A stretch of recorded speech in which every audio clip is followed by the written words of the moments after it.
আসসালামু আলাইকুম রহমতুল্লাহ। কেমন আছেন সকলেই? আশা করি সকলেই ভালো আছেন। দেশ ও প্রবাসের সকল ব্যাংকের সকল গ্রাহকদের জন্য একটি মহামূল্যবান গুরুত্বপূর্ণ আপডেট নিউজ। লাভের ধারাবাহিকতা ভেঙে লোকসানে 5 ব্যাংক। এখন যে 5 ব্যাংকের নাম ঘোষণা করা হচ্ছে এই নিউজের মাধ্যমে, এই 5 ব্যাংকের গ্রাহক যদি হয়ে থাকেন আপনি, আপনার জন্য এই নিউজটি খুবই গুরুত্বপূর্ণ। ব্যাংকগুলো হলো First security Islami bank, IFIC bank, Exim bank, NRB bank ও social Islami bank. Dhaka stock এক্সচেঞ্জের সূত্রে এখনকার এই তথ্যটি আপনাদের মাঝে তুলে ধরা হচ্ছে। তথ্যটির সার অংশে শিরোনাম হিসেবে প্রকাশিত হয়েছে লাভের ধারাবাহিকতা ভেঙে লোকসানে 5 ব্যাংক।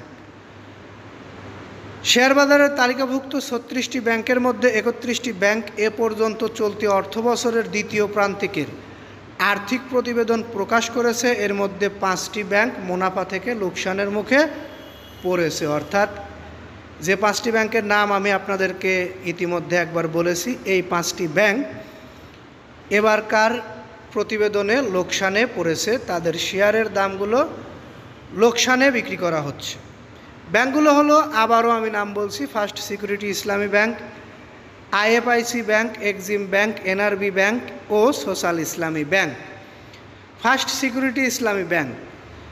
ফার্স্ট সিকিউরিটি ইসলামী ব্যাংকের শেয়ার প্রতি লোকসান হয়েছে 9 টাকা 24 পয়সা এবং আইএফআইসি ব্যাংকের লোকসান হয়েছে শেয়ার প্রতি 3 টাকা 27 পয়সা। এক্সিম ব্যাংকের শেয়ার প্রতি লোকসান হয়েছে 0.8 পয়সা। এনআরবি ব্যাংক, তাদের শেয়ার প্রতি লোকসান হয়েছে 1 টাকা 29 পয়সা।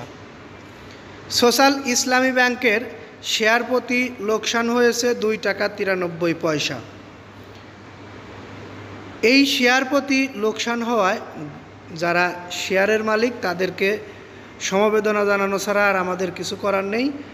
এই ব্যাংকগুলোর শেয়ারের দাম কমে গেছে। তারা প্রতি বছর লাভে থাকলেও এবছর তাদের ধারাবাহিকতা ভেঙে লোকসানে পড়েছে। আমরা নিউজটি আপনাদের মাঝে উল্লেখ করলাম। ভালো লাগলে অবশ্যই নিউজটিতে একটি লাইক দিয়ে দিবেন। বিশেষ করে পরবর্তী নিউজ পেতে আমাদের চ্যানেলটি সাবস্ক্রাইব করে বেল বাটন অন করে রাখবেন। এই আশা ও প্রত্যাশা রেখে আপনাদের মাঝ থেকে বিদায় নিচ্ছি।